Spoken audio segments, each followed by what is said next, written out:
Hey ladies, it's been a long time since I've done a Just As I Am, and I'm sitting here in my pajamas. Yes, it's almost 8 o'clock. I have a cup of coffee beside me and my 2 chocolates of the morning. And I've been doing a lot of thinking about where we are and what's going on. And my word for this year is overcomer. I usually choose a word of the year instead of a resolution. My word for several years was hope because that is my favorite all-time word. But this year, the Lord seemed to be impressing me with the word overcomer. There were some things in my life that I needed to overcome. And so one of the things that I needed to overcome was this idea that because of everything that was going on in our world, that we were stuck and that we didn't have any place to go, and that things were not going to get any better and all of that. And so I really have been doing a lot of praying and thinking about that as the end of the year was approaching. And hence, that's why the word overcomer came in. So I've decided one of the ways that I can allow the Lord to be that overcomer in my life, because the Bible does say he overcame the world, is by not focusing on what I don't have, not focusing on what I can't do, not focusing on where I can't go, but more focusing on what I do have, where I can go, and what I can do for the Lord. One of the things that has been really hard is in our church, we had a women's ministry, had a Sunday school class, had things going. We were planning a conference, and all of that came to a halt. And as a pastor's wife, I have to be honest with you, for the last however many months, I have felt totally useless and just kind of at a loss. What do I do? What can we do? Where do we move forward? And so it's been a very difficult time, but I've also wanted to try to stay in touch with the ladies. And we have some elderly ladies that we definitely need to keep in touch with. And so it became a challenge.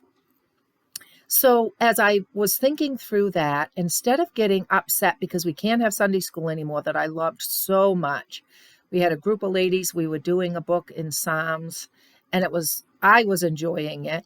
And I believe the other ladies were too. And again, like I said, planning that conference, it was excitement.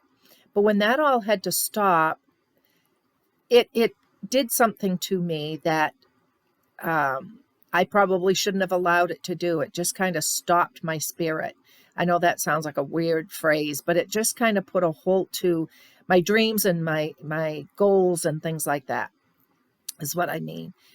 So I really allowed those months to just kind of go on because I really felt like next month it'll be different. Next week we'll do this, next whatever. And the next never came.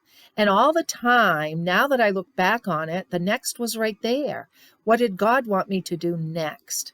So I'm looking at things, excuse me, differently this year.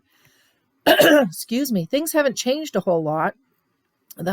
We still have a lot of restrictions in our church, especially because we have some elderly people who are compromised and all of that. And so I have to look at what we can do with what we have. What is God asking us to do right now that we can do, that we can serve him in? And so that's where my focus has changed to, is how can I serve the Lord where I am with what I have? And it's really changed my perspective. And it's gotten me out of the grumpies and out of the feeling inadequate, which we all know where that comes from, to being able to feel like with the Lord's help, we can move forward. There are things that we can do. So I just want to encourage you and come to you and say, where are you? Are you in those places where you're feeling kind of depressed and down because of what you can't do and what you can't go and where you can't go and all of those things and feeling inadequate? Or are you saying, Lord, you are here. You are here. You knew this was going to happen. This is 2021.